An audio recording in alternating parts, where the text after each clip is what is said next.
ભારતીય શેર બજારમાં મંદીનો માર યથાવત છે। સેન્સેક્સમાં 1400 પોઈન્ટનો જોરદાર કડાકો આવ્યો છે।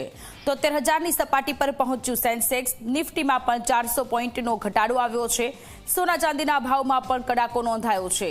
10 ગ્રામ સોનાનો ભાવ ઘટીને 1.37 લાખ પર, 1 કિલો ચાંદીનો ભાવ 2,12,000 પર પહોંચ્યો છે। તો ભારતીય શેર બજારમાં મંદીનો માર હજુ પણ યથાવત છે। મિડલ ઈસ્ટમાં ચાલી રહેલા યુદ્ધની અસર તમામ દેશો પર પડી રહી છે। ભારતમાં સોના ચાંદીના ભાવમાં પણ કડાકો નોંધાયો છે। 10 ગ્રામ સોનાનો ભાવ ઘટીને 1.37 લાખ પર પહોંચી ચૂક્યો છે, જ્યારે કિલો ચાંદીનો ભાવ 2,12,000ની આજુબાજુમાં પહોંચ્યો છે। ભારતીય શેર બજારમાં મંદીનો માર હજુ પણ યથાવત છે। સોના ચાંદીના ભાવમાં સદંતર ઘટાડો થયેલો જોવા મળી રહ્યો છે। સેન્સેક્સમાં 1400 પોઈન્ટનો, જ્યારે નિફ્ટીમાં 400 પોઈન્ટનો ઘટાડો થયો છે। આંતરરાષ્ટ્રીય રીતે જે ઉથલપાથલ થઈ રહી છે, ક્રૂડ ઓઇલના ભાવ વધી રહ્યા છે, મિડલ ઈસ્ટમાં જે યુદ્ધ ચાલી રહ્યું છે, એના કારણે આ બધી અસર